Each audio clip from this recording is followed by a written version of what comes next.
میری بیٹی کے ساتھ یہ ظلم مت کرو، اس کا ان سب میں کوئی قصور نہیں ہے، وہ تو اس بارے میں کچھ جانتی بھی نہیں۔ میری لالچ کی سزا میری بیٹی کو مت دو۔ غفار شاہ کی آواز کانپ رہی تھی۔ وہ دونوں ہاتھ جوڑے آسمان کے سامنے کھڑے تھے، آنکھوں میں ندامت تھی، ماتھے پر پسینہ، اور لہجے میں وہ عاجزی جو انسان کے غرور کو ٹوٹنے کے بعد جنم لیتی ہے۔ کمرے میں گہرا سناٹا تھا، باہر بارات کے شور کی مدھم آوازیں آ رہی تھیں، بینڈ کی دھیمی تھاپ، عورتوں کی سرگوشیاں، برتنوں کی کھنک، مگر اس کمرے میں جیسے وقت رک گیا تھا۔ ارشمان ٹانگ پر ٹانگ رکھے کرسی پر بیٹھا تھا، چہرے پر سرد مسکراہٹ، آنکھوں میں برسوں کی آگ۔ وہ اسی منظر کا انتظار کر رہا تھا، وہ لمحہ جب کبھی کا طاقتور شخص اس کے قدموں میں ہوگا۔ معصوم تو میری ماں بھی تھی، اس نے آہستہ سے کہا، مگر اس کی آواز میں زہر گھلا ہوا تھا۔ آپ کی بہن تھی وہ، لیکن آپ کو ان کے لیے تو ایسا درد محسوس نہیں ہوا تھا۔ جانتے ہیں کس طرح مار کر آپ نے گھر سے نکالا تھا انہیں؟ ایک بیوہ پر ترس نہیں آیا تھا آپ کو؟ غفار شاہ کی پلکیں جھک گئی، وہ منظر جیسے پھر سے آنکھوں کے سامنے آ گیا۔ ایک بارش بھری رات، دروازے پر کھڑی اس کی بہن، آنکھوں میں آنسو، بازو پر چھوٹا سا بچہ، اور اس کے اپنے الفاظ جو تلوار بن کر نکلے تھے، میں اس پچھتاوے میں آج تک رہا ہوں۔ ارشمان، تم میری بات کا یقین کرو، میں نے تمہاری ماں کو ڈھونڈنے کی بہت کوشش کی، ہر جگہ، ہر شہر میں، مگر وہ مجھے دوبارہ کہیں نہیں ملی۔ ارشمان ہنسا، وہ ہنسی جو خوشی کی نہیں نفرت کی ہوتی ہے۔ تڑپ تڑپ کر مری ہے میری ماں، وہی تکلیف آپ کی بیٹی بھی اٹھائے گی۔ یہ کہتے ہوئے اس کی آنکھوں میں برسوں کی کڑواہٹ ابل آئی۔ وہ اپنی ماں کی ساری اذیت، ساری بھوک، ساری بے بسی ان پر انڈیل دینا چاہتا تھا۔ ہر وہ رات جب اس نے اپنی ماں کو چپ چاپ روتے دیکھا تھا، ہر وہ دن جب لوگوں نے اسے لاوارث کہا تھا، وہ سب آج اس کے لہجے میں تھا۔ غفار شاہ اپنی جگہ سے اٹھے، پھر اچانک جیسے ہمت ٹوٹ گئی ہو، وہ ارشمان کے قدموں میں بیٹھ گئے، ہاتھ جوڑ کر سر جھکا کر بولے، میں نے جو غلطی کی ہے وہ غلطی تم مت دہراؤ۔ میں مانتا ہوں کہ میں ظالم تھا، میں اندھا ہو گیا تھا اپنی جائیداد کے ڈر میں، مگر میری بیٹی، اس کا کیا قصور ہے؟ ارشمان نے کرسی پر مزید سکون سے ٹیک لگا لی، اور اس منظر سے لطف نہیں اٹھا رہا تھا، مگر اس کے اندر کی آگ کو کچھ سکون ضرور مل رہا تھا۔ میری بیٹی کی عبارات ایسے گئی تو لوگ اس کے کردار پر باتیں کریں گے۔ میں تمہارے پاؤں پڑتا ہوں۔ بابا، آپ یہ کیا کر رہے ہیں؟ دروازے پر کھڑی یشل کی آواز کانپ گئی۔ وہ دلہن بنی ہوئی تھی، سرخ جوڑا زیوروں کی چمک، آنکھوں میں کاجل، مگر چہرے پر حیرت اور صدمہ۔ وہ چند لمحے پہلے تک اپنی سہیلیوں کے بیچ بیٹھی تھی، مگر جب اس نے باپ کی آواز سنی تو دوڑتی ہوئی یہاں آ گئی۔ وہ منظر اس کی آنکھوں کے سامنے تھا، اس کا باپ جو ہمیشہ اس کے لیے پہاڑ جیسا مضبوط رہا، آج ایک اجنبی مرد کے قدموں میں بیٹھا تھا۔ ارشمان نے ایک نظر اس پر ڈالی، نظر میں غرور تھا، چیلنج تھا۔ تم جاؤ یہاں سے، یہ ہم دونوں کا معاملہ ہے۔ کیوں جاؤں؟ یشل کی آواز میں لرزش تھی، مگر وہ ڈری نہیں۔ کیوں جاؤں میں؟ مجھے بھی پتا ہونا چاہیے کہ کیا ہو رہا ہے۔ ارشمان نے ہلکا سا کہکا لگایا۔ ہاں، اسے بھی تو پتا ہونا چاہیے، آخر اسے معلوم ہونا چاہیے کہ اس کا باپ ایک زمانے میں کتنا فرعون تھا۔ آپ کیوں گھبرا رہے ہیں؟ کہ آپ کی حقیقت سامنے آ گئی تو آپ کی بیٹی نظریں نہیں ملا پائے گی۔ غفار شاہ نے سر اٹھایا، آنکھوں میں التجا تھی۔ ارشمان، بس کرو، مگر وہ نہیں رکا۔ تمہاری پھپھو میری ماں بیوہ ہونے کے بعد سسرال والوں کے ظلم سہتے ہوئے یہاں آئی تھی، صرف رہنے کے لیے کمرہ مانگا تھا، مگر تمہارے باپ کو لگا کہیں جائیداد میں حصہ نہ مانگ لے، اور پھر میری پاک دامن ماں کے کردار پر الزام لگا کر انہیں گھر سے نکال دیا گیا۔ یشل کا منہ کھل گیا، اس کے کانوں میں جیسے شور لگنے لگا۔ اس نے اپنے باپ کو دیکھا، وہی باپ جسے وہ دیانت اور غیرت کی مثال سمجھتی تھی۔ بابا، یہ کیا کہہ رہا ہے؟ یہ جھوٹ بول رہا ہے نا؟ آپ کچھ بول کیوں نہیں رہے؟ اسے گھر سے نکال دیں۔ غفار شاہ کی آنکھوں سے آنسو بہہ نکلے، ان کے کاندھے جھک گئے تھے۔ کاش اس سے پہلے انہیں موت آ جاتی تو بہتر تھا۔ یشل، تم اندر جاؤ، میں بات کر رہا ہوں نا۔ نہیں بابا، وہ قریب آئی۔ اب سچ بتائیں، یہ سب جھوٹ ہے نا؟ چند لمحے کی خاموشی تھی، پھر غفار شاہ کا سر جھک گیا۔ یہ سچ کہہ رہا ہے۔ یشل کے قدم جیسے زمین میں دھس گئے۔ اس نے دیوار کا سہارا لیا، اس کے ذہن میں طوفان برپا ہو گیا۔ اس کا باپ کسی عورت پر، اپنی سگی بہن پر ایسا الزام لگا سکتا ہے؟ آپ نے پھپھو پر جھوٹا الزام لگایا تھا؟ اس کی آواز ٹوٹ گئی۔ غفار شاہ زمین پر بیٹھ گئے، سر دونوں ہاتھوں میں تھام لیا۔ میں اندھا ہو گیا تھا، مجھے ڈر تھا کہ وہ جائیداد میں حصہ مانگے گی۔ لوگوں نے بھی بھڑکایا اور میں نے سوچے سمجھے بغیر الزام لگا دیا۔ میں نے اسے گھر سے نکال دیا۔ یشل کی آنکھوں سے آنسو بہنے لگے، اس کی دنیا ہل گئی تھی۔ وہ اپنے باپ کو دیکھ رہی تھی جیسے پہلی بار دیکھ رہی ہو۔ اشمان نے کرسی سے اٹھ کر چند قدم آگے بڑھائے۔ تو بتائیں ماموں جان، آپ کی کیا سزا ہونی چاہیے؟ غفار شاہ نے ہاتھ جوڑ دیے۔ تم نے سزا دینی ہے نا مجھے؟ دو، میری بیٹی کو مت دو، اس کی بارات واپس مت بھیجو۔ لوگ کیا کہیں گے، اس کی زندگی برباد ہو جائے گی۔ یشل نے آنسو پونچھے، وہ چند لمحے خاموش رہی، پھر آہستہ سے بولی، اگر سزا ہی دینی ہے تو مجھے دو۔ اشمان نے چونک کر اسے دیکھا۔ کیا؟ بابا سر جھکا کر بھگتنے کو تیار ہے۔ اگر اس سے آپ کو معافی ملتی ہے تو میں یہ سزا لینے کو تیار ہوں۔ وہ اس کے سامنے آ کر کھڑی ہو گئی، آنکھوں میں آنکھیں ڈال کر بولی، تمہیں جو بھی سزا دینی ہے مجھے دے دو، مگر میرے باپ کو یوں ذلیل مت کرو۔ کمرے میں خاموشی چھا گئی۔ باہر بینڈ کی آواز اچانک رک گئی تھی، جیسے وقت نے سانس روک لی ہو۔ اشمان اسے گھور رہا تھا، اس کی آنکھوں میں چیلنج تھا، مگر کہیں نہ کہیں ایک اور جذبہ بھی سر اٹھا رہا تھا، حیرت، شاید احترام۔ تم جانتی ہو میں کیا کر سکتا ہوں؟ اس نے آہستہ سے کہا۔ ہاں، یشل نے جواب دیا، اور میں یہ بھی جانتی ہوں کہ آپ کے دل میں ابھی بھی وہ بچہ زندہ ہے جس کی ماں کو گھر سے نکالا گیا تھا۔ آپ جو کریں گے سوچ سمجھ کر کریں گے۔ یہ الفاظ تیر کی طرح نکلے۔ اشمان کے اندر کچھ ہلا۔ وہ چند لمحے خاموش رہا، اس کے ذہن میں اپنی ماں کا چہرہ آیا، اس کی تھکی ہوئی آنکھیں، اس کا جملہ، بیٹا کبھی کسی عورت کو اس کی عزت سے محروم مت کرنا۔ اس نے گہرا سانس لیا۔ ٹھیک ہے۔ اس کی آواز اب پہلے جیسی سخت نہیں تھی۔ میں بارات واپس نہیں بھیجوں گا۔ غفار شاہ نے سر اٹھایا، آنکھوں میں امید کی چمک آئی، مگر اشمان نے بات مکمل کی۔ مگر یہ شادی ایک معاہدے کی بنیاد پر ہوگی، اور وہ معاہدہ جب چاہوں میں ختم کر سکتا ہوں۔ اس معاہدے کی ڈیل میرے پاس ہوگی، اور یہ جب تک میری بیوی ہے تب تک آپ سے ملنے کی اسے کوئی اجازت نہیں ہوگی۔ غفار شاہ کچھ بولنا چاہتے تھے، وہ تو تڑپ ہی اٹھے تھے، اپنی بیٹی سے کیسے رشتہ ختم کر سکتے تھے؟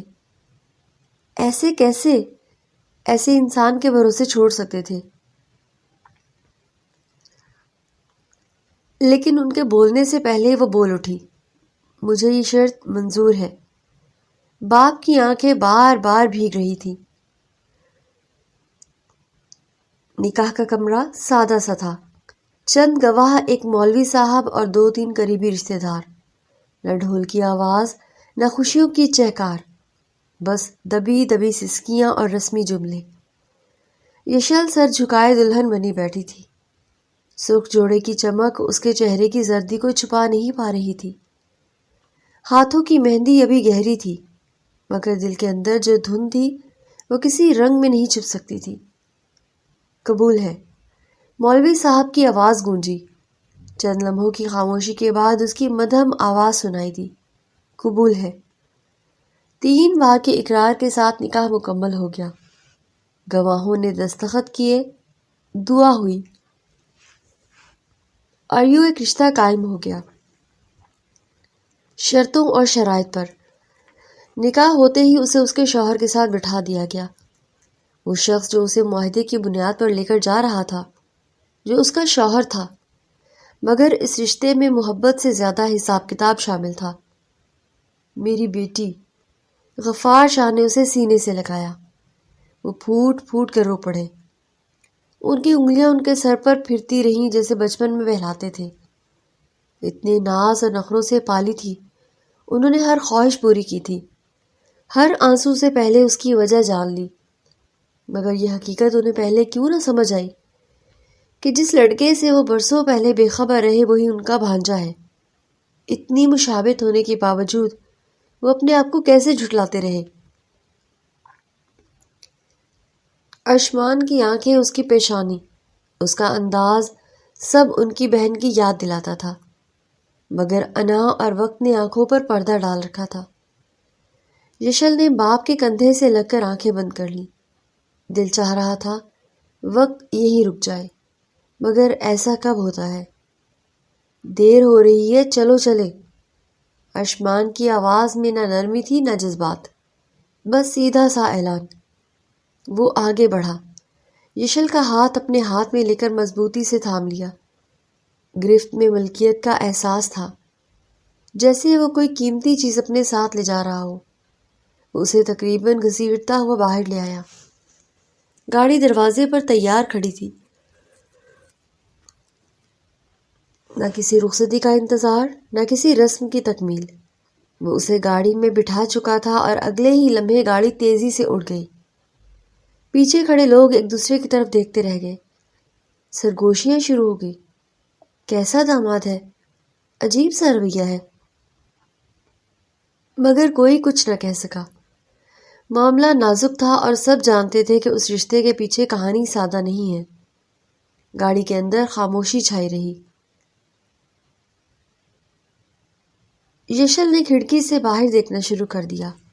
شہر کی روشنیاں پیچھے چھوٹتی جا رہی تھی۔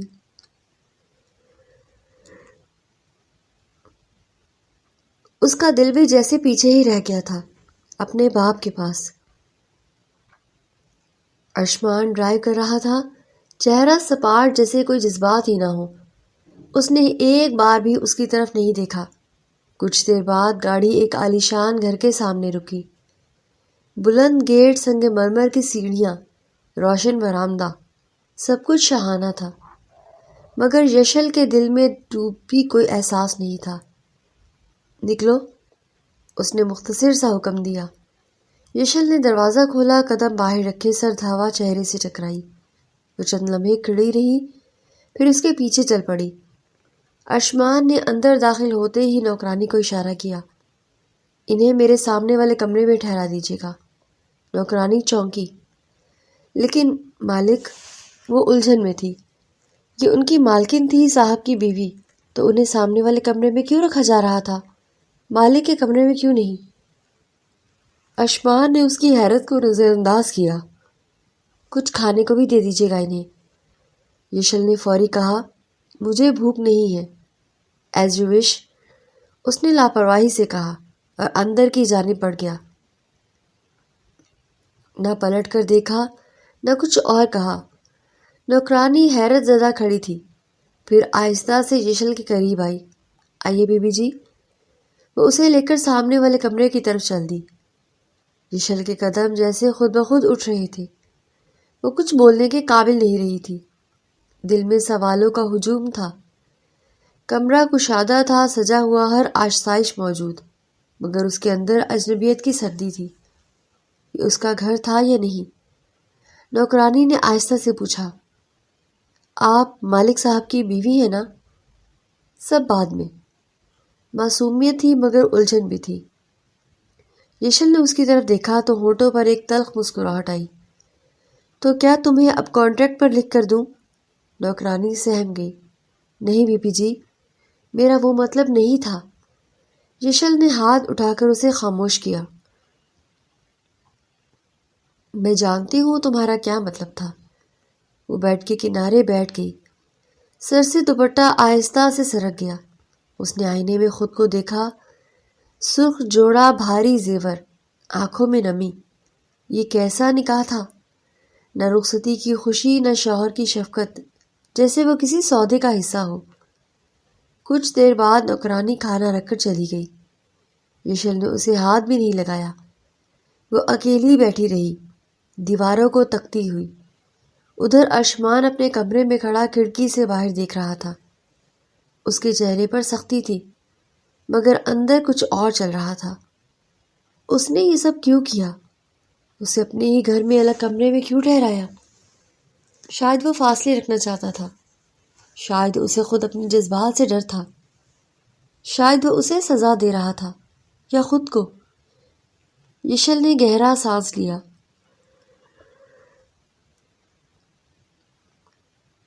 وہ اس گھر میں آ تو گئی تھی، مگر دل ابھی بھی باپ کے سینے سے لگا تھا۔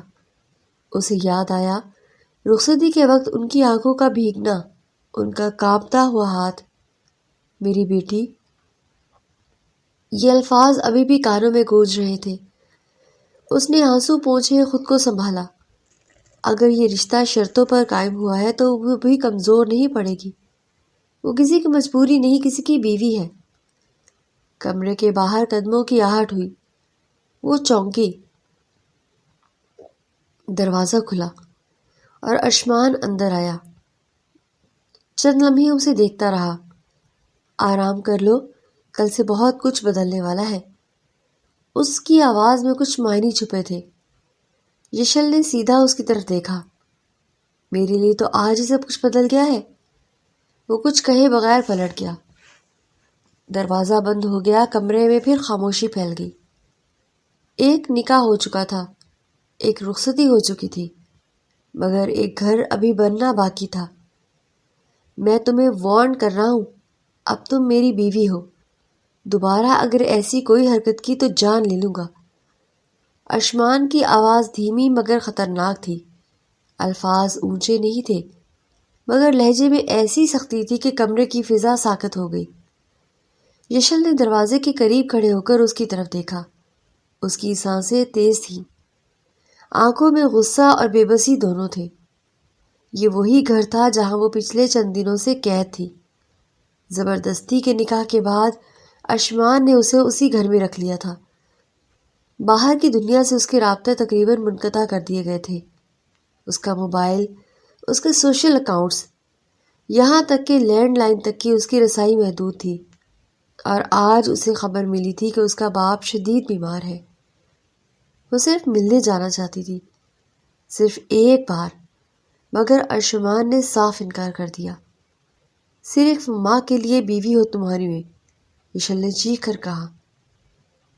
تم جانتے ہو بابا بیمار ہے، تم نے مجھے خبر کیوں نہیں دی؟ یہاں تک کہ میرے رابطے بھی منقطع کر دیے۔ جتنا ظلم ڈھانا ہے ڈھا لو، اس کے بعد میں یہاں سے آزاد ہو جاؤں گی، سمجھے تم؟ اسے یقین تھا کہ اس کا باپ اسے اس قید سے نکال لے گا۔ وہ اسے فون کر کے مزید پریشان نہیں کرنا چاہتی تھی، خاص طور پر اس کی بیماری میں۔ وہ صرف سامنے جا کر انہیں دیکھنا چاہتی تھی۔ ارشمان عجیب آدمی تھا۔ 2 دن ایسا شوہر بنتا کہ جیسے اس سے بہتر کوئی نہ ہو، خیال رکھنے والا، نرم لہجے میں بات کرنے والا، اس کی ہر ضرورت کا خیال رکھنے والا، اور پھر اچانک ایسا بیگانہ ہو جاتا جیسے وہ اس کے ساتھ کوئی معنی ہی نہ رکھتی ہو۔ کبھی سرد، کبھی سخت، کبھی طنزیہ۔ یشل غصے اور نفرت سے اس کی آنکھوں میں دیکھ رہی تھی۔ اچانک ارشمان نے اس کی کلائی پکڑی اور ایک جھٹکے سے اسے اپنی طرف کھینچ لیا۔ وہ لڑکھڑا کر اس کے بے حد قریب آ گئی۔ اس کی سانسیں اس کے چہرے سے ٹکرا رہی تھی۔ میرا خیال ہے کانٹریکٹ تم نے پڑھا نہیں ہوگا، ارشمان نے سرگوشی کے انداز میں کہا، ورنہ تم میرے سامنے کھڑے ہو کر یہ سوالات نہ کر رہی ہوتی۔ اس کے مطابق اگر تم اپنے باپ سے ملو گی تو گویا مجھ سے بددیانتی کرو گی، میں تم پر کیس بھی کر سکتا ہوں۔ وہ اسے گھسیٹتا ہوا کمرے میں لے گیا، دروازہ بند کیا، اسے دیوار سے لگا کر کھڑا کر دیا۔ اس کے دونوں ہاتھ دیوار کے ساتھ قید تھے اور وہ اس کی آنکھوں میں آنکھیں ڈال کر دیکھ رہا تھا، مگر یشل گھبرائی نہیں۔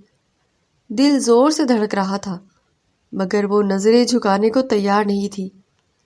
تم میں انسانیت بھی اب باقی نہیں رہی۔ وہ ہنسا۔ چلو ایک ڈیل کرتے ہیں۔ وہ اس کے اور قریب ہوا۔ اس رشتے کو مضبوط کرتے ہیں، اس کے بعد میں تمہیں خود تمہارے باپ سے ملوانے کے لیے لے کر جاؤں گا، بغیر نفع نقصان کے۔ تم ایک بزنس مین سے سودے کی توقع کیسے کر سکتی ہو؟ یہ سن کر یشل کے جسم میں جیسے چونٹیاں رینگ گئی۔ وہ سمجھ گئی کہ وہ کس طرف اشارہ کر رہا ہے۔ رشتہ مضبوط کرنے کا مطلب واضح تھا۔ اس کا تن بدن سن ہو گیا۔ وہ اس کی بیوی تھی، غیر محرم نہیں تھا۔ شریعت کے مطابق وہ اس کا حق تھا، مگر زبردستی؟ اس نے دل میں خوف محسوس کیا، مگر ساتھ ہی ایک اور خیال بھی آیا کہ اگر اس دروازے کے پہلے اس کے باپ تک پہنچنے کا راستہ کھل رہا تھا تو بولو منظور ہے۔ ارشمان نے اس کے بالوں کی ایک لٹ پکڑ کر پیچھے کی، اس کے چہرے پر ہلکی سی پھونک ماری۔ وہ بے اختیار سہم گئی، مگر پیچھے نہیں ہٹی۔ کمرے میں صرف اس کی سانسوں کی آواز تھی۔ چند لمحوں کی خاموشی کے بعد اس نے آنکھیں بند کر لیں۔ منظور ہے، لفظ آہستہ نکلے مگر واضح تھے۔ ارشمان کے ہونٹوں پر گہری مسکراہٹ آئی۔ اس نے اس کی کلائی چھوڑ دی، اس کا ہاتھ نرمی سے تھاما جیسے کوئی نازک کلی ہو۔ اسے آہستہ آہستہ بیڈ کی طرف لے گیا۔ یشل کا دل ابھی بھی تیز دھڑک رہا تھا، مگر حیرت کی بات یہ تھی کہ اس کے انداز میں وہ سختی نہیں تھی جس کا وہ اندیشہ کر رہی تھی۔ اس نے اسے دھکا نہیں دیا، زور زبردستی کی وجہ سے ہر قدم سوچ سمجھ کر رہا تھا۔ ڈر رہی ہو؟ اس نے آہستہ سے پوچھا۔ یشل نے نظریں چرا لیں لیکن جواب نہیں دیا۔ ارشمان نے اس کی ٹھوڑی کو نرمی سے اٹھایا۔ میں تمہارا شوہر ہوں، دشمن نہیں۔ یہ جملہ عجیب تھا۔ کچھ دن پہلے تک وہ واقعی دشمن ہی لگتا تھا، مگر اس لمحے اس کی آنکھوں میں سختی کم تھی، کچھ اور تھا۔ شاید خواہش، شاید ملکیت کا احساس، شاید ایک عجیب سی محبت جو وہ ماننے کو تیار نہیں تھا۔ وہ اسے چھو رہا تھا جیسے ٹوٹ جائے گا۔ اس کے ایک ایک عمل میں اپنائیت جھلک رہی تھی۔ اس نے اس کے ماتھے پر ہلکا سا بوسہ رکھا، پھر اس کے ہاتھوں کو اپنے ہاتھوں میں لے لیا۔ یشل کا خوف آہستہ آہستہ کم ہونے لگا۔ اس نے محسوس کیا کہ وہ اس پر جبر نہیں کر رہا، وہ اجازت کا انتظار کر رہا تھا، اس کے سکون کا خیال رکھ رہا تھا۔ میں وعدہ کرتا ہوں، ارشمان نے دھیمی آواز میں کہا، میں تمہیں تمہارے باپ سے ملوانے لے جاؤں گا، خود لے کر جاؤں گا۔ یشل نے اس کی طرف دیکھا۔ اس کی آنکھوں میں اب وہی سختی نہیں تھی، وہ الجھن میں تھی۔ کیا یہ وہی شخص ہے جو چند لمحے پہلے اس کس طرح سے دھمکی دے رہا تھا؟ تم دو چہرے رکھتی ہو ارشمان، اس نے آہستہ سے کہا۔ وہ ہلکا سا مسکرایا۔ شاید تم نے ابھی مجھے مکمل دیکھا نہیں ہے۔ اس کے لمس میں اب شدت نہیں، نرمی تھی۔ اس نے اسے اپنے قریب کیا، مگر اس انداز میں کہ جیسے پوچھ رہا ہو کہ تھوپ نہیں رہا۔ یشل نے مزاحمت نہیں کی۔ اس کا دل ابھی بھی اپنے باپ کے لیے تڑپ رہا تھا، مگر اس لمحے وہ یہ بھی سمجھ رہی تھی کہ یہ رشتہ صرف کاغذی معاہدہ نہیں رہا، اس کی بیوی تھی اور وہ اس کا شوہر۔ کمرے کی فضا بدل چکی تھی۔ چند لمحے پہلے جو دیواریں قید لگ رہی تھیں، اب وہی دیواریں خاموش گواہ تھیں، ایک ایسے لمحے کی جہاں ضد، طاقت اور سودے بازی کے بیچ کہیں محبت کا ایک نرم سایہ بھی موجود تھا۔ یشل نے آنکھیں بند کر لی۔ خوف مکمل ختم نہیں ہوا تھا، مگر اس میں ایک عجیب سا سکون شامل ہو گیا تھا۔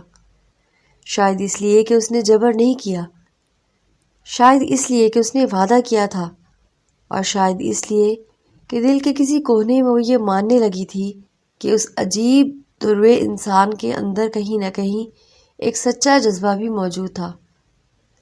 وہ رات ایک معاہدے سے شروع ہوئی تھی۔ اسے ساتھ لے کر اپنی سسرال یعنی اپنے ماموں کے گھر آیا۔ گاڑی دروازے کے سامنے رکی تو وہ خود ہی باہر کھڑا رہا۔ اندر جانے کی بجائے اس نے صرف اتنا کہا، جاؤ، تمہارے ابو تمہارا انتظار کر رہے ہیں۔ یشل نے ایک لمحے کو اس کی طرف دیکھا۔ اس کے چہرے پر ہمیشہ کسی سختی تھی، مگر آنکھوں میں کوئی عجیب سی بے چینی بھی چھپی ہوئی تھی۔ وہ خاموشی سے اندر چلی گئی۔ چند لمحوں بعد دروازہ کھلا۔ اس کے ماموں خود باہر آئے۔ کمزوری ان کے چہرے سے عیاں تھی، مگر وقار ابھی بھی باقی تھا۔ انہوں نے اسے دیکھا تو گہرا سانس لیا۔ مجھے صرف یشل سے نہیں، تم سے بھی ایک ضروری بات کرنی تھی، آخری بار ہی صحیح، لیکن ایک بار میری بات سن لو۔ وہ چند لمحے خاموش کھڑا رہا، پھر سنجیدگی سے بولا، جی کہیں۔ میرے پاس زیادہ وقت نہیں ہے، اور ویسے بھی آپ کی بیٹی کو زیادہ دیر یہاں رہنے نہیں دوں گا۔ ان کے چہرے پر ہلکی سی تکلیف ابھری، مگر وہ بولتے رہے، مجھے کینسر ہے اور میں زیادہ دن زندہ نہیں رہ پاؤں گا۔ یہ سن کر وہ جیسے اندر تک ہل گیا۔ اسے لگا شاید اس نے کچھ غلط سنا ہو۔ کیا؟ اس کے لبوں سے بے ساختہ نکلا، میں یہ بات یشل کو نہیں بتا سکتا۔ کس منہ سے بتاؤں؟ وہ ٹوٹ جائے گی اور میں اسے سنبھال نہیں پاؤں گا۔ ان کی آواز بھر آئی، تم مجھ سے وعدہ کرو کہ مجھ سے جتنی بھی نفرت ہو صحیح، لیکن میری بیٹی کو اس وقت سنبھال لینا، اسے اکیلا نہ چھوڑنا۔ وہ بے یقینی سے اپنے ماموں کو دیکھتا رہا۔ واقعی وہ پہلے سے کہیں زیادہ کمزور لگ رہے تھے۔ چہرے کا زرد رنگ، آنکھوں کے نیچے سیاہ حلقے، اور وہ جوانی والا روب اور دبدبا کہیں کھو چکا تھا۔ اس کے اندر عجیب سی کشمکش شروع ہو گئی۔ نفرت، انا، پرانے حساب، سب ایک طرف، اور یہ حقیقت ایک طرف، مگر وہ کچھ کہہ نہ سکا۔ بغیر کوئی جواب دیے اس نے نظریں چرائیں، مڑا اور گاڑی میں جا بیٹھا۔ انجن سٹارٹ ہوا اور گاڑی تیزی سے نکل گئی۔ کچھ دیر بعد وہ دوبارہ واپس آیا۔ اس بار ارادہ صاف تھا، یشل کو لے جانا ہے۔ اندر جا کر اس نے سخت لہجے میں کہا، چلو، بہت وقت ہو گیا ہے۔ یشل جو کچن میں اپنے باپ کے لیے چائے بنا رہی تھی رک گئی۔ اس نے آہستہ سے جواب دیا، میں ابھی نہیں جا سکتی، میں کچھ وقت اور ابو کے ساتھ رہنا چاہتی ہوں۔ اس کے الفاظ سادہ تھے مگر لہجے میں ضد تھی۔ ارشمان کو فوری شک ہوا کہ ماموں نے شاید اسے اپنی بیماری کے بارے میں سب کچھ بتا دیا ہے، اور اب وہ ہمدردی سمیٹ رہی ہے۔ انہوں نے تمہیں کیا بتایا ہے؟ اس نے تیز نظروں سے پوچھا۔ کچھ بھی نہیں، میں بس ان کے ساتھ رہنا چاہتی ہوں، یشل نے سکون سے جواب دیا، مگر اس کی آنکھوں میں نمی تیر رہی تھی۔ ارشمان کو لگا جیسے پھر سب کچھ بگڑ رہا ہو۔ جو بات کچھ سنبھلنے لگی تھی وہ پھر الجھتی جا رہی تھی۔ اس کا غصہ بھڑک اٹھا۔ ٹھیک ہے، رہو پھر، وہ تلخی سے بولا۔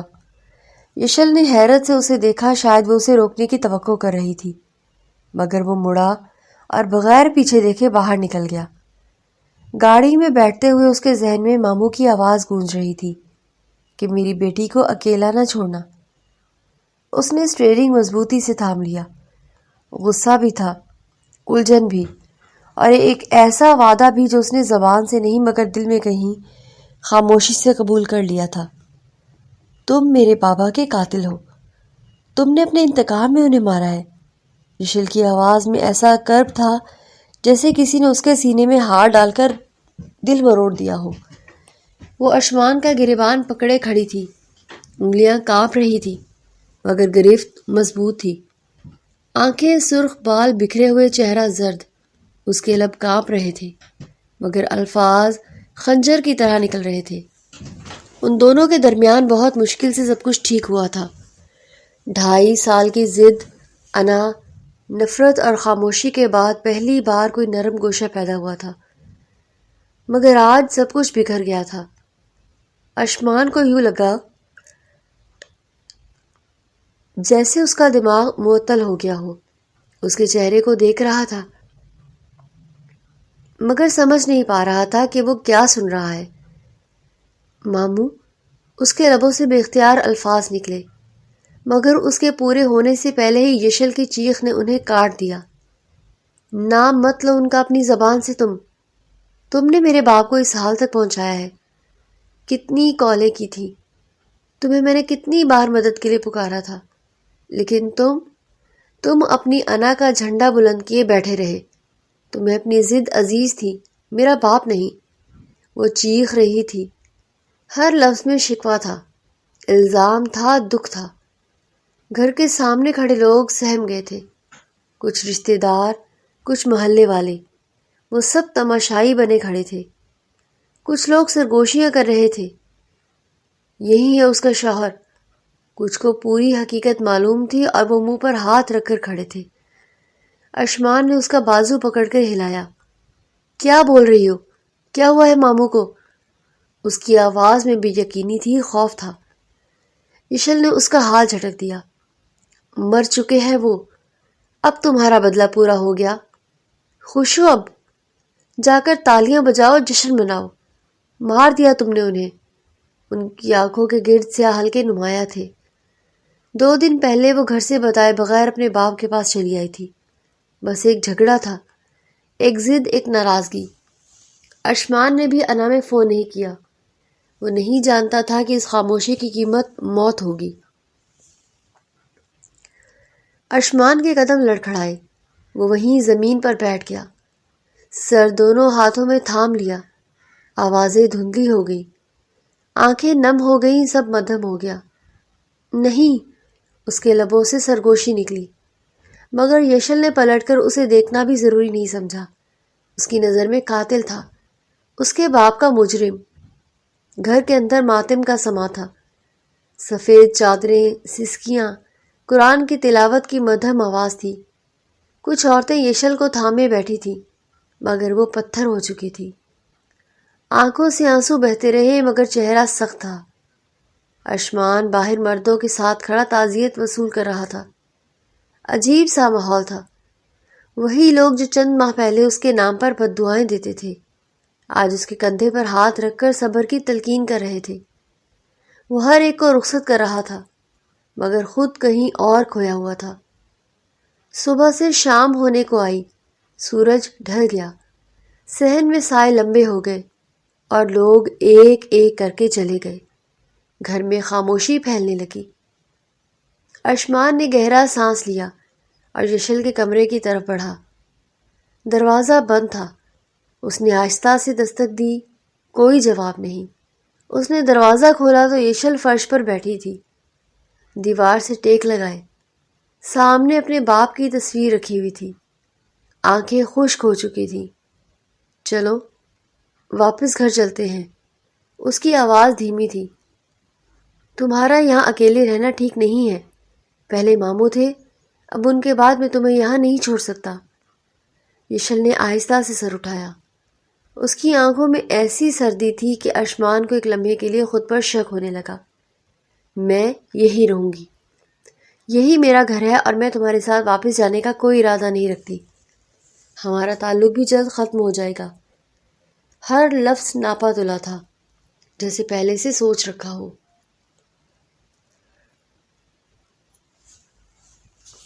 اشمان کے اندر کچھ ٹوٹا۔ یہ بحث کا وقت نہیں ہے۔ تم صدمے میں ہو، مجھے سزا دینا چاہتی ہو تو دے سکتی ہو، مگر اس طرح خود کو مت جلاؤ۔ اس کے قریب آیا، مگر فاصلہ برقرار رکھا۔ یشل کی آنکھوں میں آنسو پھر اتر آئے، مگر اس بار وہ آگ بن کر چمک رہے تھے۔ ہماری سزا یہی ہے کہ ہمارا یہ رشتہ ابھی اسی وقت ختم ہوگا۔ تم میری نظر میں میرے باپ کے قاتل ہو، اور میں اپنے باپ کے قاتل کے ساتھ مزید کوئی رشتہ نہیں رکھ سکتی۔ کمرے میں سناٹا چھا گیا۔ اشمان نے لب کھولے۔ وہ کہنا چاہتا تھا کہ اس نے جان بوجھ کر کچھ نہیں کیا، کہ اسے علم ہی نہیں تھا کہ حالت اتنی بگڑ چکی ہے کہ وہ کالیں اس تک پہنچی ہی نہیں۔ اس کے فون کی بیٹری مردہ تھی، شاید قسمت مردہ تھی، مگر وہ جانتا تھا یہ سب الفاظ ابھی بیکار ہیں۔ یشل اس وقت بدگمانی کی انتہا پر کھڑی تھی۔ دکھ انسان کو اندھا کر دیتا ہے، اور وہ اپنی زندگی کے سب سے بڑے دکھ کے بیچ کھڑی تھی۔ تم جانتی ہو میں نے کبھی ماموں کے لیے برا نہیں سوچا، اس نے پھر سے ہمت کی۔ ہمارے درمیان جو بھی تھا وہ تمہارے اور میرے بیچ تھا۔ میری اور ان کی ناراضگی ختم ہو چکی تھی۔ یشل ہنسی، ایسی ہنسی جس میں طنز تھا، درد تھا، قصور میرا تھا کہ میں تم جیسے شخص سے امید رکھتی رہی۔ تمہارے غرور نے انہیں مارا ہے۔ وہ دن رات پریشان رہے، ان کی سانسیں اکھڑتی رہیں، اور تم نے ایک بار بھی پلٹ کر نہیں دیکھا۔ اشمان کی ایک دیر نے اس کی زندگی درہم برہم کر دی تھی۔ کیا وہ غلط تھا؟ ہاں شاید تھا، مگر کیا وہ قاتل تھا؟ یہ سوال اس کے اندر ہتھوڑے کی طرح گونج رہا تھا۔ اگر میں اس دن آ جاتا، اس نے آہستہ سے کہا، تو کیا ان کی موت رک جاتی؟ یشل نے آنکھیں بند کر لیں۔ کم از کم وہ یہ تو جان لیتے کہ ان کی بیٹی اکیلی نہیں ہے، اس کا شوہر اس کے ساتھ کھڑا ہے۔ مگر تم نے انہیں یہ یقین بھی نہیں دیا۔ اس کے الفاظ میں سچ تھا، اور یہی سچ اشمان کے لیے سب سے بڑی سزا تھا۔ وہ چند لمحے خاموش کھڑا رہا، پھر آہستہ سے بولا، ٹھیک ہے، اگر تم یہی چاہتی ہو تو میں تمہیں مجبور نہیں کروں گا، مگر ابھی اس حالت میں کوئی فیصلہ مت کرو۔ فیصلہ ہو چکا ہے، یشل نے صاف کہا۔ طلاق کے کاغذات تمہیں مل جائیں گے۔ یہ سن کر اشمان کے قدم جیسے زمین میں دھنس گئے۔ طلاق؟ یہ لفظ پہلے بھی ان کے درمیان آیا تھا، مگر آج اس میں نفرت کا زہر شامل تھا۔ وہ مڑا، دروازے تک گیا، پھر رکا۔ میں قاتل نہیں ہوں یشل، اس کی آواز ٹوٹ گئی تھی۔ میں مجرم ہو سکتا ہوں، اپنی ضد کا، اپنی انا کا، مگر میں نے انہیں نہیں مارا۔ یشل نے جواب نہیں دیا۔ وہ باہر آ گیا۔ صحن خالی تھا، رات اتر چکی تھی۔ آسمان پر چاند ادھورا تھا، جیسے ان کا رشتہ۔ اشمان نے سر اٹھا کر آسمان کو دیکھا۔ اس کی آنکھوں میں پہلی بار آنسو آئے۔ اس نے کبھی خود کو کمزور نہیں ہونے دیا تھا، مگر آج وہ ٹوٹ گیا تھا۔ اندر کمرے میں یشل اپنے باپ کی تصویر سے لپٹ کر رو رہی تھی۔ اسے لگ رہا تھا جیسے اس نے سب کچھ کھو دیا ہے، باپ بھی، گھر بھی، اور شاید وہ شخص بھی جسے وہ نفرت کرتے کرتے محبت کرنے لگی تھی۔ مگر دکھ نے محبت کو ڈھانپ لیا تھا۔ رات گہری ہوتی گئی۔ دو لوگ ایک ہی گھر میں مختلف کمروں میں بیٹھے اپنے اپنے جرم کا بوجھ اٹھائے ہوئے تھے۔ ایک خود کو قاتل سمجھ رہا تھا، دوسرا اسے قاتل مان چکا تھا۔ وہ طلاق نامہ تھا، سفید کرتاس کی وہ چند تہیں جو میز کے بیچوں بیچ رکھی تھی۔ کمرے کی ساری فضا پرغالب آ چکی تھی، جسے کاغذ نہ ہو، کوئی فیصلہ ہو جو سانس لیتا ہو۔ کھڑکی کے پردے ہلکی ہوا سے جنبش کھا رہے تھے، مگر کمرے میں ہوا کا گزر بھی جیسے اجازت لے کر ہو رہا تھا۔ دیوار پر لگی گھڑی کے ٹک ٹک سناٹے کو ناپ رہی تھی، اور دونوں کے بیچ رکھے اس کاغذ پر وقت کی سوئیاں جیسے ٹھہر گئی تھی۔ یشل نے وہ دستاویز اس کے انداز میں تھمائی تھی، جیسے بارود اٹھایا جاتا ہے، احتیاط سے، سانس روکے ہوئے۔ اس کی انگلیاں مضبوط تھیں، مگر پورا وجود لرز رہا تھا۔ سامنے بیٹھا ارشمان خاموش تھا، اتنا خاموش کہ اس کی سانسوں کی آواز بھی سنائی نہیں دے رہی تھی۔ اس دستاویز کی ضرورت 6 ماہ پہلے ہی ختم ہو چکی ہے۔ مجھے لگا اب یوں مزید کھینچنا مناسب نہیں۔ اس کی آواز میں عجیب سا توازن تھا، جیسے باہر کی سطح پر سکون ہو مگر اندر کہیں طوفان ہو۔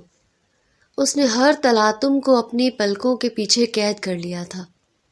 وہ نہیں چاہتی تھی ایک بھی دراڑ اس کے لہجے میں نظر آئے۔ ارشمان نے سر نہیں اٹھایا۔ اس کی نگاہیں کاغذ پر جمی تھیں، جیسے وہ الفاظ نہیں پڑھ رہا، اپنی زندگی کا اختتام دیکھ رہا ہو۔ تمہیں لگا؟ اس نے وہی 2 لفظ دہرائے، آہستہ، مگر ایسے کہ ان کے پیچھے 1000 سوال چھپے ہوں۔ اس کی آنکھیں ابھی بھی کاغذ پر تھیں، مگر آواز میں ایک خفیف سا ارتعاش تھا، جو شاید وہ خود بھی نہ سن پایا ہو۔ اشل نے قلم میز سے اٹھایا، وہی قلم جو ہمیشہ ارشمان کے ہاتھ میں دیکھنے کی عادی تھی۔ آج اسے اس کے ہاتھ میں دینا تھا، اس کی قبر کھودنے کے لیے، بیلچہ نہیں، قلم۔ تم سائن کر دو۔ لہجے میں اتنی احتیاط تھی جیسے کوئی بارودی سرنگ کو ناکارہ بنا رہا ہو۔ ارشمان کا چہرہ سخت تھا، مگر اس سختی کے نیچے کچھ ٹوٹ رہا تھا۔ وہ دیکھ رہی تھی مگر مان نہیں رہی تھی۔ اس نے میز پر رکھے ہولڈر سے قلم اٹھایا، اس کی طرف بڑھایا، ہاتھ آگے بڑھاتے ہوئے اس کی انگلیاں تھرائیں۔ ارشمان نے نگاہ اٹھائی، وہ اسے نہیں دیکھ رہا تھا، نہ اس کے بڑھائے ہوئے قلم کو۔ پھر اس نے آہستہ سے نظر اوپر کی۔ سامنے وہ لڑکی بیٹھی تھی جسے اس نے کبھی صرف ایک معاہدہ سمجھا تھا۔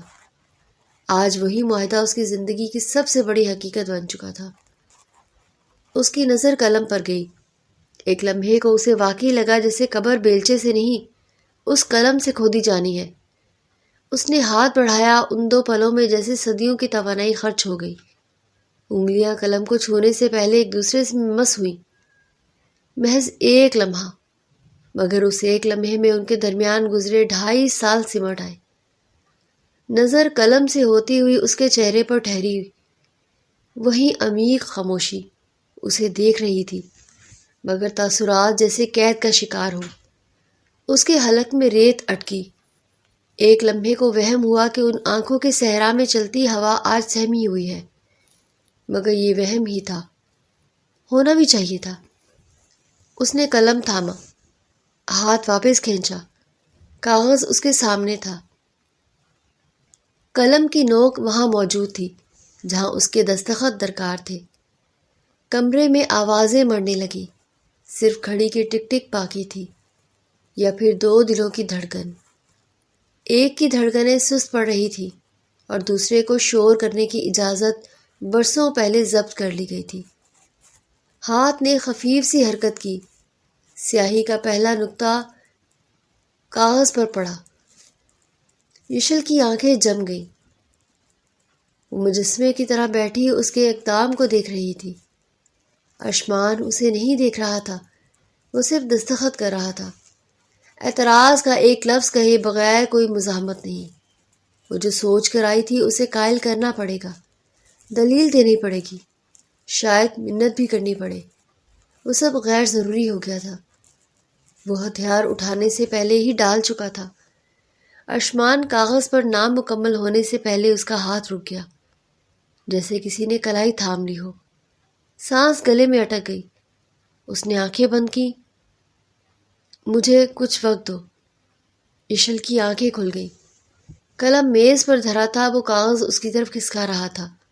وہ نہیں کر پایا تھا، وہ دستخط کے عین مقام پر رک گیا تھا، جیسے محبت اور انا کے بیچ کھڑا ہو۔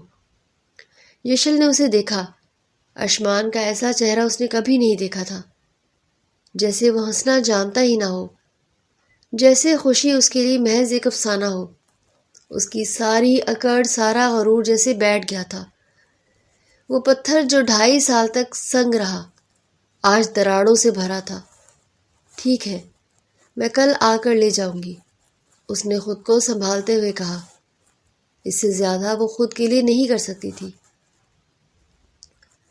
مقابل بیٹھ کر یہ خلیج بڑھتے دیکھنا اس کے لیے ممکن نہیں تھا۔ ایک دن نہیں، 3 ماہ ٹھوس سنگ سا لہجہ تھا، مطالبہ نہیں، اعلان۔ یشل کی پلکیں جھپکی۔ 3 ماہ اس کے لیے ہر دن اذیت تھی۔ اس کے باپ کی آوازیں ابھی بھی اس کے کانوں میں گونجتی تھی۔ وہ منظر جب ارشمان نے کوئی رعایت نہیں کی تھی، آج وہ بھی رعایت نہیں کرے گی، چاہے خود ٹوٹ کر گر جائے، مگر اس شخص کے دل سے کھیل کر رہے گی۔ یہ تعلق نہیں، معاہدہ تھا۔ اس نے لفظ جب آ کر ادا کیے، ارشمان نے اسے دیکھا، سیدھا، بے جھجک۔ تب مجھے بھی یہی لگا تھا۔ ان دونوں کے درمیان میز پر رکھا کاغذ گواہ تھا کہ انہوں نے یہ رشتہ ایک عہد کے ساتھ باندھا تھا، جو چاہے ختم کر سکتا ہے، دوسرا اعتراض نہیں اٹھائے گا۔ ہم نے غلطی کی، ہمیں دور اندیشی سے کام لینا چاہیے تھا۔ یشل کی آواز میں پچھتاوا تھا۔ اسے خیال ہی نہیں آیا تھا کہ چند رسمی حامیوں کے درمیان کبھی محبت بھی در آئے گی۔ اسے تو یقین تھا کہ اسے محبت ہو ہی نہیں سکتی۔ وہ شخص جو صرف حساب کتاب جانتا ہو، ارشمان کی آنکھوں میں ایک سایہ سایہ۔ اس سے کیا ہوتا اگر یہ معاہدہ نہ بنتا؟ تو کیا محبت نہ ہوتی؟ محبتیں تو تقدیر میں لکھی جاتی ہیں، اگر ہونی ہو تو ہو کر رہتی ہیں۔ 3 ماہ بہت زیادہ ہیں۔ اس کی آواز میں تھکن تھی۔ وہ مزید یہ بوجھ نہیں اٹھا سکتی تھی۔ جہاں 2.5 سال گزر گئے وہاں یہ بھی گزر جائیں گے۔ وہ جانتی تھی یہ وقت اسے خود کو آمادہ کرنے کے لیے چاہیے تھا، اس کا دل بدلنے کے لیے نہیں۔ اس عرصے میں میرا ارادہ نہیں بدلے گا۔ وہ نہ جانے خود کو باور کروا رہی تھی یا اسے۔ وہ تمہاری مرضی ہوگی۔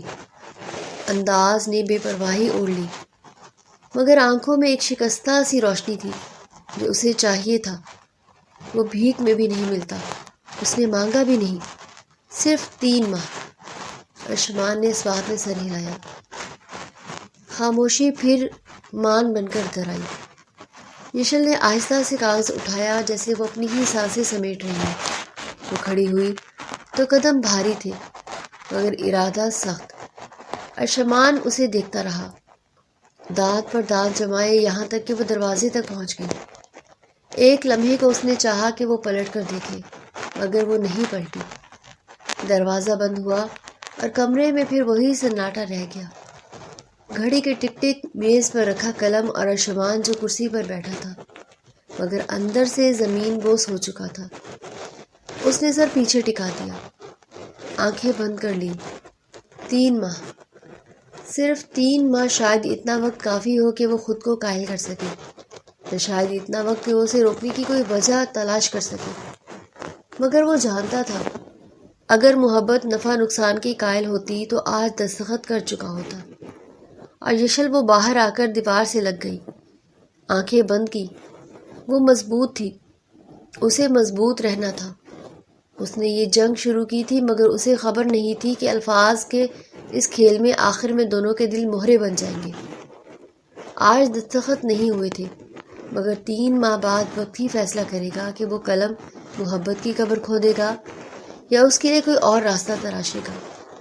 وہ گاڑی کو طوفان کی طرح سڑکوں پر دوڑاتا ہوا اس کے گھر کے سامنے لے آیا۔ بریک کی تیز چرچراہٹ کے ساتھ گاڑی رکی تو اس کے اندر جمع سارا غصہ، بے چینی اور خوف ایک ساتھ اس کے چہرے پر ابھر آیا۔ اس نے سر اٹھا کر ٹیرس کی طرف دیکھا۔ یشل وہاں کھڑی تھی، ہاتھ میں چائے کا کپ تھامے، ہوا میں اڑتے دوپٹے کو سنبھالتی ہوئی۔ اس کے چہرے پر تھکن تھی مگر ایک عجیب سی خاموشی بھی۔ وہ لمحہ بھر کو اسے دیکھتا رہا، پھر دروازہ زور سے بند کر کے اندر داخل ہوا۔ اس کے قدموں کی چاپ پورے گھر میں گونج رہی تھی۔ نوکرانی گھبرا کر ایک طرف ہو گئی۔ وہ سیدھا سیڑھیاں چڑھتا ہوا ٹیرس تک پہنچا۔ یشل نے چونک کر اس کی طرف دیکھا مگر کچھ سمجھنے سے پہلے ہی وہ اس کے قریب آ چکا تھا۔ نیچے چلو، اس کی آواز میں بجلی کود رہی تھی۔ وہ کچھ پوچھ پاتی اس سے پہلے ہی اس نے اس کے کندھے سے مضبوطی سے پکڑا اور تقریباً گھسیٹتے ہوئے اندر کمرے میں لے آیا۔ دروازہ بند کر کے اسے دیوار کے ساتھ لگا دیا۔ اس کی آنکھیں غصے اور بے یقینی سے دہک رہی تھی۔ تم نے مجھ سے اتنی بڑی بات چھپائی کیوں؟ یشل کا دل زور زور سے دھڑکنے لگا۔ اس نے نظریں چرائی مگر وہ اسے غور سے دیکھ رہا تھا، جیسے ہر اشارہ، ہر سانس کو پڑھ لینے کی کوشش کر رہا ہو۔ بے چینی میں اس کے ہاتھ اس کے بازوؤں سے سرکتے ہوئے پیٹ تک آ گئے، جیسے وہ یقین کرنا چاہتا ہو کہ اس نے جو سنا ہے وہ سچ ہے۔ اس لمس پر یشل نے زور سے جھٹک کر پیچھے ہٹی۔ اس کے چہرے کا رنگ اڑ گیا۔ وہ بات جسے وہ چھپانا چاہتی تھی آج اس کے سامنے آ چکی تھی۔ میں باپ بننے والا ہوں اور تم امید سے ہو۔ اس کی آواز اب غصے سے زیادہ زخمی لگ رہی تھی۔ یہ بات تم نے مجھ سے کیوں چھپائی؟ اس بات پر سب سے زیادہ حق میرا تھا۔ تم جانتی ہو اگر میں تمہیں طلاق بھی دے دیتا تو بھی اس حالت میں ہماری طلاق نہ ہوتی۔ ہم بندھے ہوئے ہیں اور میں اپنی اولاد کے ساتھ ظلم نہیں ہونے دوں گا۔ یشل کی آنکھوں میں آنسو چمک اٹھے۔ کیوں؟ تم نے بھی تو میرے باپ کی اولاد کے ساتھ ظلم کیا تھا۔ یہ الزام سن کر وہ لمحہ بھر کو ساکت رہ گیا، پھر گہرا سانس لے کر بولا، اپنے دل پر ہاتھ رکھ کر بتاؤ، میں نے تمہارے ساتھ کس دن غلط رویہ رکھا؟ کس دن تم پر زور زبردستی کی؟ یشل خاموش رہی، مگر اس کی آنکھوں میں شکوہ تھا۔ وہ بولتا گیا جیسے برسوں کا بوجھ اتار رہا ہو، تمہارے باپ کی زندگی اتنی ہی لکھی تھی۔ جب میں تمہیں لینے آیا تھا تو انہوں نے مجھے بتایا تھا کہ وہ کینسر کے مریض ہیں، ان کے پاس زیادہ وقت نہیں ہے۔ میں اس دھچکے کو برداشت نہیں کر سکا تھا۔ میں بدلہ لینے آیا تھا، مگر اللہ نے مجھ سے پہلے ہی انہیں آزمائش دے دی تھی۔ میں اس کیفیت میں ان سے دوبارہ مل ہی نہ سکا۔ اس کی آواز بھاری ہو گئی۔ مجھے معلوم نہیں تھا کہ بات اتنی بڑھ جائے گی، لیکن میں ان کا قاتل نہیں ہوں۔ اگر تم چاہو تو ساری رپورٹس دیکھ سکتی ہو۔ یہ کہتے ہوئے اس نے فائل میز پر زور سے رکھ دی۔ کاغذات ایک دم بکھر گئے۔ یشل نے کانپتے ہاتھوں سے رپورٹس اٹھائیں۔ ہر صفحہ پلٹتے ہوئے اس کی سانس اٹک رہی تھی۔ تاریخیں 1 سال پرانی تھی، تب جب ارشمان اس کی زندگی میں آیا بھی نہیں تھا۔ اس کی آنکھوں میں بے یقینی تھی۔ وہ 1 سال سے کینسر کے مریض تھے۔ اس نے سر ہلا دیا۔ ہاں، انہوں نے تمہیں اس لیے نہیں بتایا کہ وہ تمہیں ٹوٹ کر بکھرتے نہیں دیکھ سکتے تھے۔ انہوں نے مجھ سے وعدہ لیا تھا کہ میں تمہیں اکیلا نہ چھوڑوں۔ یشل کے ہاتھوں سے کاغذات گر گئے۔ لیکن انہوں نے مجھے بتایا کیوں نہیں؟ میں ان کی بیٹی تھی۔ اس کی آواز ڈوب گئی، جیسے لفظ گلے میں اٹک گئے ہوں۔ آنکھوں سے آنسو بہنے لگے۔ اسے لگا جیسے اس کے باپ نے اسے سب سے بڑی سچائی چھپا کر اسے بچانے کی کوشش کی، اور وہ کچھ بھی نہ سمجھ سکی۔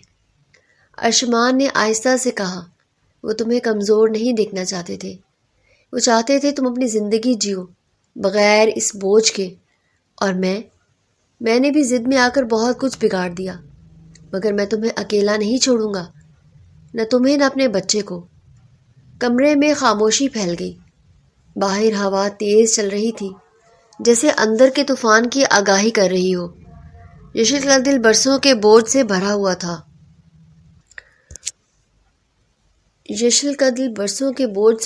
تھا۔ باپ کی جدائی، شوہر سے غلط فہمیاں، اکیلے پن کا خوف، سب کچھ ایک ساتھ اس پر ٹوٹ پڑا۔ چھوڑ دو یہ ضد، اس نے نرمی سے کہا، اپنی زندگی تباہ مت کرو۔ ہم دونوں نے بہت کچھ کھو دیا ہے، اب کم از کم اسے تو بچا لیں جو ہمارے درمیان سانس لے رہا ہے۔ یشل نے آنسو بھری آنکھوں سے اسے دیکھا۔ پہلی بار اسے اس کی آنکھوں میں غرور نہیں، صرف سچائی اور خوف دکھائی دیا۔ خوف، اسے کھونے کا خوف، اپنے بچے کے مستقبل کا۔ اتنے دنوں کا غبار جو اس کے اندر جمع تھا وہ اچانک بہہ نکلا۔ وہ ایک قدم آگے بڑھی اور اس کے سینے سے لگ گئی۔ اس کی ہچکیاں کمرے میں گونجنے لگیں۔ وہ زور زور سے رونے لگی، جیسے برسوں کا درد آنسوؤں میں ڈھل رہا ہو۔ ارشمان نے اسے مضبوطی سے تھام لیا۔ اس کے ہاتھ اس کی پیٹھ پر ٹھہر گئے، جیسے وہ اسے یقین دلا رہا ہو کہ وہ اکیلی نہیں ہے۔ کمرے کی فضا بدل گئی تھی۔ طوفان تھم چکا تھا۔ صرف 2 دھڑکتے دل تھے جو پہلی بار ایک ہی خوف اور ایک ہی امید میں بندھے ہوئے تھے۔ اس کے کندھے ابھی بھی ہلکے ہلکے ہل رہے تھے اور آنکھیں سوجی ہوئی تھیں۔ ارشمان نے ایک لمحہ اسے دیکھا، پھر آہستہ سے اسے قریب آیا، اس کے پیچھے کھڑا ہو گیا۔ یشل نے اسے محسوس کیا مگر مڑی نہیں۔ ارشمان نے گہرا سانس لیا اور دھیمی آواز میں بولا، یشل، میں نے تم سے معافی مانگنی ہے۔ یشل کے کندھے ایک لمحے کے لیے اکڑے، پھر ڈھیلے پڑ گئے۔ ارشمان نے اس کا کندھا آہستہ سے پکڑا اور اسے اپنی طرف موڑا۔ یشل نے اوپر دیکھا، اس کی آنکھوں میں ابھی بھی نمی تھی، مگر اب ان میں غصہ نہیں تھا، صرف تھکن تھی۔ ارشمان کی آنکھوں میں وہ سختی نہیں تھی جو ہمیشہ رہتی تھی۔ آج وہ بالکل مختلف لگ رہا تھا، جیسے کوئی بہت بڑا بوجھ اٹھائے ہوئے ہو۔ مجھے معلوم ہے کہ میں نے بہت کچھ غلط کیا ہے، تمہارے ساتھ بھی اور تمہارے باپ کے ساتھ بھی، اس نے آہستہ سے کہا۔ میں انتقام کی آگ میں اتنا جل رہا تھا کہ مجھے یہ نہیں دکھا کہ میرے سامنے کون کھڑا ہے۔ تم ان سب باتوں کا حصہ نہیں تھی۔ یشل تم بے قصور تھی، مگر میں نے تمہیں سزا دی، اس کے لیے مجھے معاف کر دو۔ یشل کی آنکھیں بھر آئیں۔ ارشمان ایک لمحہ رکا، پھر آہستہ سے اس کے سامنے جھکا، اس کے ہاتھ اپنے ہاتھوں میں لے لیے۔ میں جانتا ہوں میرے پاس معافی مانگنے کا حق بھی نہیں ہے، مگر میں یہ بھی جانتا ہوں اگر تم نے مجھے معاف نہ کیا تو میں خود کو کبھی معاف نہیں کر پاؤں گا۔ یشل کے لبوں پر کچھ آیا، مگر وہ بول نہ سکی، آنسو بہہ نکلے۔ ارشمان نے اس کے آنسو اپنے انگوٹھے سے صاف کیے اور بہت آہستہ سے کہا، اب مزید رونا نہیں، ہمارے درمیان جو ہے اسے تکلیف نہیں دینی۔ یشل نے ایک لمحہ اسے دیکھا، پھر آہستہ سے بولی، ٹھیک ہے، مگر ایک شرط ہے۔ ارشمان نے آنکھ اٹھائی، آئندہ کوئی راز نہیں، کوئی چھپانا نہیں۔ ارشمان کے لبوں پہ پہلی بار ایک سچی مسکراہٹ آئی۔ وعدہ ہے، اس نے کہا۔ اگلے دن ارشمان صبح صبح یشل کے کمرے کے دروازے پر آیا۔ یشل ابھی تیار ہو رہی تھی۔ باہر چلتے ہیں آج کہیں، اس نے مختصر سا کہا۔ یشل نے حیرانی سے اسے دیکھا۔ کہاں؟ کہیں بھی، تم بتاؤ۔ یشل کو یقین نہیں آیا کہ یہ وہی ارشمان ہے جو کبھی اسے گھر سے نکلنے کی اجازت نہیں دیتا تھا۔ وہ تیار ہو کر نیچے آئی تو ارشمان گاڑی کی چابی ہاتھ میں لیے کھڑا تھا۔ اس نے آج گہرا نیلی شرٹ پہنا ہوا تھا اور چہرے پر وہ سرد خاموشی نہیں تھی جو ہمیشہ رہتی تھی۔ گاڑی میں بیٹھتے ہوئے یشل نے کھڑکی سے باہر دیکھا اور دھیرے سے بولی، سمندر کنارے چلتے ہیں۔ ارشمان نے بغیر کچھ کہے گاڑی موڑ لی۔ ساحل پر پہنچے تو ٹھنڈی ہوا چل رہی تھی۔ یشل گاڑی سے نکلی تو ہوا نے اس کے بال بکھیر دیے۔ وہ انہیں سنبھالتی ہوئی ریت پر چل دی۔ ارشمان اس کے ساتھ چلتا رہا۔ دونوں کے درمیان خاموشی تھی، مگر یہ وہ خاموشی نہیں تھی جو پہلے ہوتی تھی۔ پہلے کی خاموشی میں سرد دوری تھی، اب اس میں ایک عجیب سا سکون تھا۔ لہریں ان کے پیروں کو چھو کر واپس جا رہی تھی۔ یشل نے جوتے اتارے اور ریت پر ننگے پاؤں چلنے لگی۔ ارشمان نے اسے دیکھا اور مسکرایا۔ تمہیں ریت میں چلنا پسند ہے؟ ہاں، یشل نے کہا، بچپن میں جب بھی سمندر آتے تھے میں گھنٹوں ریت پر چلتی رہتی تھی۔ بابا کہتے تھے تم پری ہو جو ریت پر اڑتی ہے۔ اس کی آواز آخر میں بھاری ہو گئی۔ ارشمان نے کچھ نہیں کہا، صرف اس کے کندھے کو ہلکے سے چھوا، اور یشل سمجھ گئی کہ وہ سن رہا ہے۔ وہ چلتے چلتے ایک چٹان کے قریب آ گئے جہاں سمندر کا نظارہ سب سے خوبصورت تھا۔ یشل وہاں بیٹھ گئی اور دور افق کو دیکھنے لگی۔ ارشمان اس کے پاس بیٹھا اور کچھ دیر خاموش رہا، پھر بولا، تمہیں پتہ ہے میں نے کبھی سمندر کو اس طرح نہیں دیکھا۔ کیسے؟ بس دیکھا ہی نہیں تھا۔ پہلے ہمیشہ اتنا سوچتا رہا کہ دیکھنے کی فرصت ہی نہیں ملی۔ یشل نے اسے دیکھا اور ایک ہلکی سی مسکراہٹ آئی۔ ارشمان کی آنکھیں سمندر پر تھیں، مگر چہرے پر ایک عجیب سا سکون تھا جو پہلے کبھی نہیں دیکھا تھا۔ واپسی پر وہ ساحل کنارے ایک چھوٹے سے ریسٹورانٹ میں رکے جہاں سمندر کی آواز اندر تک آ رہی تھی۔ یشل نے مینیو دیکھا تو ارشمان نے کہا کہ جو چاہو منگواؤ۔ یشل نے حیرانی سے اسے دیکھا۔ ہمیشہ تو تم خود ہی فیصلہ کرتے ہو، آج تم کرو۔ یشل کو اتنا عجیب لگا کہ وہ ہنس پڑی، اور ارشمان نے اسے ہنستے دیکھا تو اس کے دل میں کچھ ہوا جو پہلے کبھی نہیں ہوا تھا۔ کھانا آیا تو یشل نے ایک لقمہ کھایا، آنکھیں بند کر لی۔ بہت اچھا ہے۔ ارشمان نے اسے دیکھا۔ تمہیں مچھلی پسند ہے؟ ہاں، بہت زیادہ۔ لیکن تمہیں کیسے پتا؟ میں نے دیکھا تھا ایک بار، گھر میں جب ملازمہ نے بنائی تھی تم نے دوبارہ منگوائی تھی۔ یشل کی آنکھیں پھیل گئیں۔ تم نے نوٹ کیا تھا؟ ارشمان نے کندھے اچکائے، مگر اس کے لبوں پر مسکراہٹ تھی۔ یشل کے دل میں کچھ گرم ہوا۔ شام کو گھر واپس آئے تو یشل خوشی کے احساس سے بھری ہوئی تھی۔ اس نے اوپر جاتے ہوئے ارشمان سے کہا، آج بہت اچھا رہا۔ ارشمان نے سیڑھیوں پر رکتے ہوئے اسے دیکھا۔ کل بھی چلتے ہیں۔ یشل مسکرا کر اوپر چلی گئی اور کمرے کا دروازہ بند کر کے دیوار سے ٹیک لگا کر آنکھیں بند کر لی۔ دل عجیب سی خوشی سے دھڑک رہا تھا۔ رات کو یشل واش روم میں تھی، ارشمان باہر کتاب پڑھ رہا تھا۔ تھوڑی دیر بعد واش روم کا دروازہ کھلا اور یشل باہر آئی تو اشمان کتاب رکھ کر اس وقت اٹھا اور سیدھا اسے ٹکرا گیا۔ یشل کے قدم لڑکھڑائے۔ اشمان نے فوری اسے تھام لیا۔ اس کی کمر پر ہاتھ پڑا اور دوسرے ہاتھ نے اس کا بازو پکڑ لیا۔ یشل نے اوپر دیکھا تو اشمان کا چہرہ بالکل قریب تھا۔ دونوں کی سانسیں مل رہی تھی۔ معافی چاہتا ہوں، اشمان نے آہستہ سے کہا مگر ہاتھ نہیں ہٹائے۔ یشل کا دل تیزی سے دھڑکنے لگا۔ اس نے نظریں جھکانا چاہی مگر اشمان کی نگاہ نے روک لیا۔ اسے دیکھ رہا تھا، اس طرح جیسے پہلے کبھی نہیں دیکھا تھا۔ اس کی آنکھوں میں نہ غصہ تھا نہ سختی، بس ایک گہری خواہش تھی جو چھپائے نہیں چھپ رہی تھی۔ یشل کے گال سرخ ہو گئے۔ اس نے نظریں ادھر ادھر کی۔ اشمان نے اس کی ٹھوڑی کو آہستہ سے اٹھایا۔ مجھ سے آنکھیں مت چراؤ۔ یشل کی سانس اٹک گئی۔ اشمان نے اس کے چہرے کو اپنے ہاتھوں میں لیا اور بہت آہستہ سے اس کی پیشانی پر ہونٹ رکھے، پھر آنکھوں پر، پھر رخساروں پر۔ یشل کی آنکھیں بند ہو گئی اور وہ آہستہ سے اس کے سینے کے ساتھ لگ گئی۔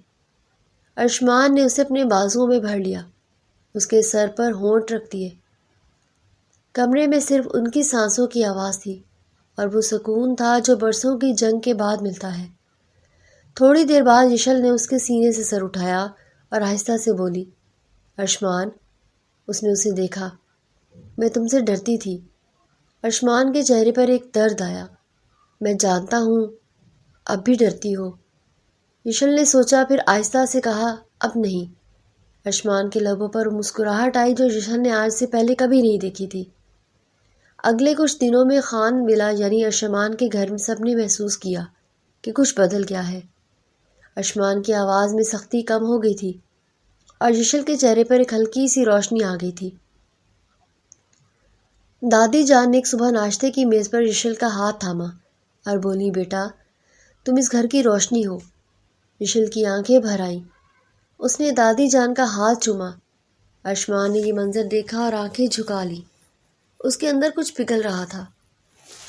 اس شام سب خاندان جمع ہوا۔ اشمان کی پھوپھی اور چچا بھی آئے تھے۔ گھر میں رونق تھی، آوازیں تھیں، ہنسی تھی۔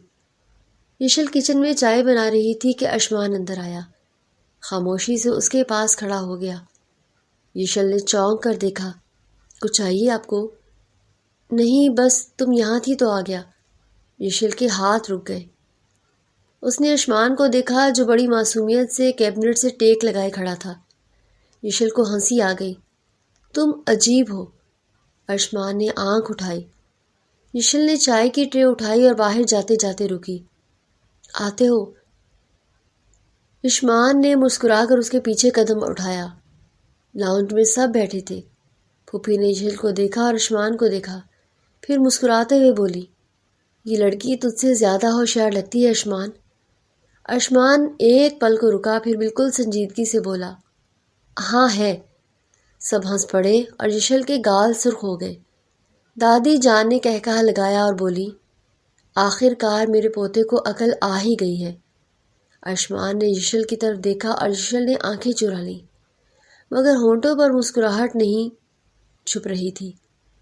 رات کو جب سب چلے گئے اور گھر خاموش ہوا تو یشل چھت پر آ گئی۔ آسمان پر ستارے بکھرے ہوئے تھے۔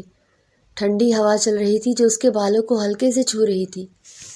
وہ ریلنگ پر ہاتھ رکھے دور افق کو دیکھ رہی تھی اور دل میں عجیب سا سکون تھا جو آج سے پہلے کبھی نہیں تھا۔ تھوڑی دیر بعد قدموں کی آہٹ آئی اور یشل نے سمجھ لیا کہ کوئی کون ہے۔ اس نے مڑ کر نہیں دیکھا، بس ریلنگ کو اور مضبوطی سے تھام لیا۔ اشمان آہستہ قدموں سے اس کے پیچھے آیا اور بغیر کوئی آواز کیے اس کے پیچھے سے اپنے دونوں ہاتھ اس کی کمر کے گرد ڈال دیے۔ اسے آہستہ سے اپنے سینے کے ساتھ کھینچ لیا۔ یشل کی سانس ایک لمحے کے لیے رک گئی۔ اس کے ہاتھ ریلنگ پر اور بھی مضبوط ہو گئے اور گال گلابی ہو گئے۔ اشمان نے اس کے کندھے پر اپنی ٹھوڑی رکھی اور آسمان کی طرف دیکھنے لگا، جیسے کچھ ہوا ہی نہ ہو، جیسے یہ اس کا روز کا معمول ہو۔